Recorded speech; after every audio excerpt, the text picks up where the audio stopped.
Bismillahirrahmanirrahim. Assalamualaikum warahmatullahi wabarakatuh. Selamat pagi menjelang siang, Ibu Rizky selaku guru TIK yang kami hormati dan teman-teman sekalian yang kami banggakan dan kami cintai.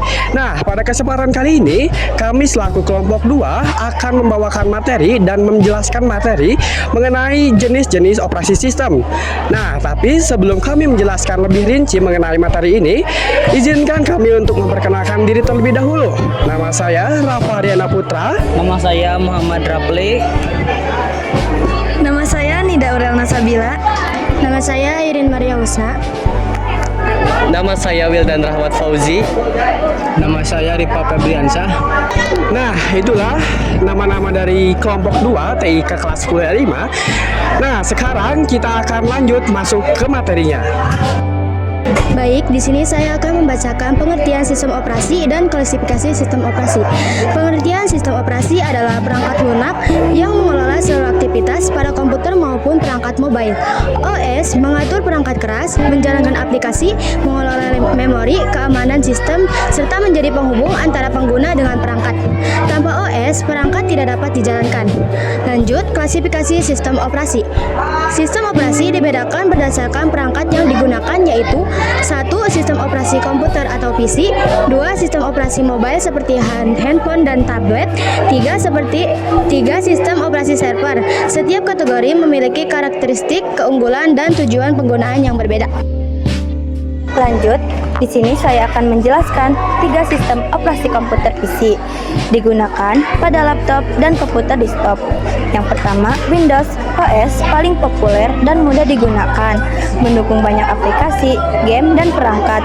Banyak digunakan di sekolah, rumah, dan kantor. Penggunaan di kehidupan nyata, mengerjakan tugas sekolah, rapat online, bermain game PC, mengetik dokumen, membuat presentasi, mengelola data, hingga editing ringan.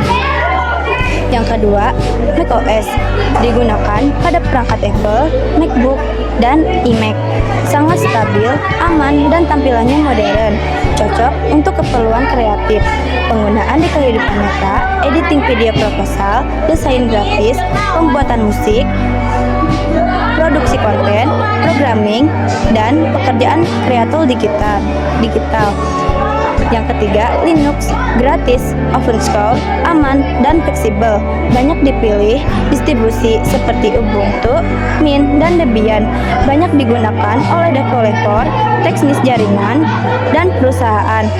Penggunaan di kehidupan nyata, coding, membuat server lokal, Netation, Tensis, pembelajaran IT, menjalankan sistem laboratorium komputer, hingga mengembangkan aplikasi. Lanjut, sistem operasi mobil HP, tablet, Android, OS mobil terbanyak di dunia, fleksibel dan tersedia di berbagai merek HP, mendukung juta aplikasi dari Google Play, menggunakan di kehidupan nyata, chatting, WA, Telegram, TikTok, Instagram, Shopee, Google Maps, game mobil, mengedit foto, video, belajar online, jual beli online, aplikasi berbahan, banking, iOS digunakan pada iPhone, iPad, sangat aman, stabil, dan formal cepat, teragensi dan ekosistem Apple.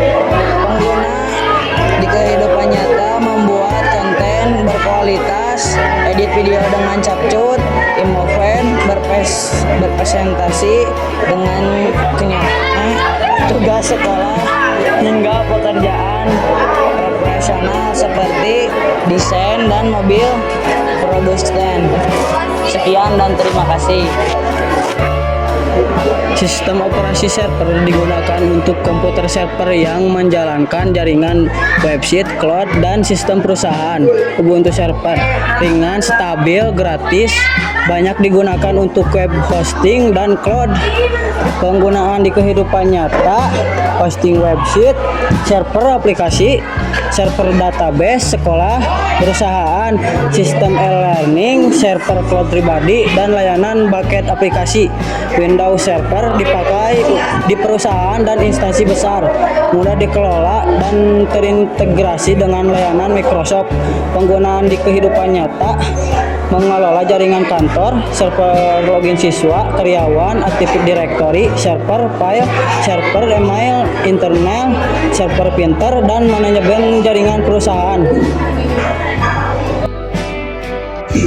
Nah, selanjutnya adalah perbedaan utama antar jenis OS.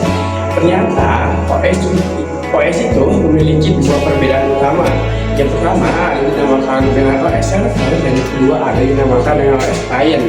Nah, OS client ini terdiri dari OS komputer dan juga OS mobile. Kita tahu OS komputer digunakan untuk belajar, bekerja, gaming, editing, dan aktivitas lainnya. Sama halnya dengan OS mobile yang kita gunakan sehari-hari di HP kita. Namun agak berbeda nih dengan yang namanya OS mobile. Karena OS mobile ini berjalan 24 jam non-stop untuk melayani website, data, cloud, jaringan, dan sistem organisasi. Nah, jika saya analogikan dalam suatu hal yang lebih mudah, maka saya akan menganalogikan OS server itu sebagai pusat listrik PLN, di mana pusat listrik PLN itu menghasilkan listrik untuk ribuan rumah untuk secara sekaligus. Sama halnya dengan OS server yang melayani banyak user, aplikasi, dan perangkat. Selanjutnya, pusat listrik PLN harus menyala terus sepanjang waktu alias 24 jam, sama halnya dengan server yang memang harus nyala 24 jam dan harus stabil. Dan jika pusat listrik PLN itu mati, maka banyak rumah akan ikut padam. Sama halnya dengan OS server, jika server itu down, maka semua klien ikut terdampak. Lalu OS client saya ibaratkan sebagai lampu di rumah, di mana ketika lampu di rumah itu pasti dipakai hanya oleh satu keluarga ataupun satu tempat. Sama halnya dengan OS client yang dipakai oleh satu pengguna saja. Lalu lampu di rumah bisa kita nyalakan atau matikan secara bebas, tergantung kemauan dan kebutuhan kita. Dan sama halnya juga dengan OS client yang bisa di-shutdown kapanpun dan semau kita. Lalu lampu di rumah tidak butuh sistem rumit, cukup tombol on off, dan OS client pun seperti itu. Jadi kesimpulannya, OS server itu memiliki sumber daya yang besar dan memang mempunyai kapabilitas yang tinggi. Sedangkan OS client digunakan secara pribadi, lebih mudah, efisien, dan fleksibel. Itu saja. Baik, yang selanjutnya aku akan menyebutkan nih beberapa contoh penggunaan operasi sistem pada kehidupan sehari-hari.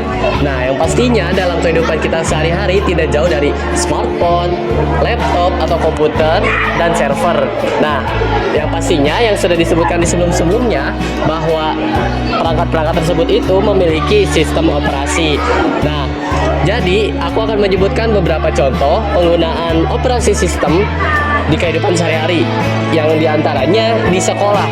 Di sekolah kita bisa mengetik tugas, mengakses e-learning, membuat PowerPoint, ujian berbasis komputer. Itu biasanya kita menggunakan perangkat komputer di lab komputer, menggunakan operasi sistemnya. Kemudian di rumah kita melakukan streaming film, edit foto, bermain game, dan komunikasi game itu dari smartphone. Dan smartphone juga menggunakan sistem operasi. Kemudian di kantor kita melakukan manajemen data, server perusahaan, sistem absensi, serta keamanan jaringan. Nah, di perkantoran biasanya itu pakai absensi menggunakan server. Nah, server itu juga menggunakan sistem operasi untuk melakukan absensi.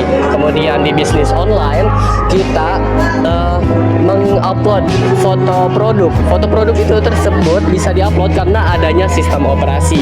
Kemudian upload marketplace, pengelolaan chat, sistem pembayaran itu semua terkait menggunakan sistem sistem operasi.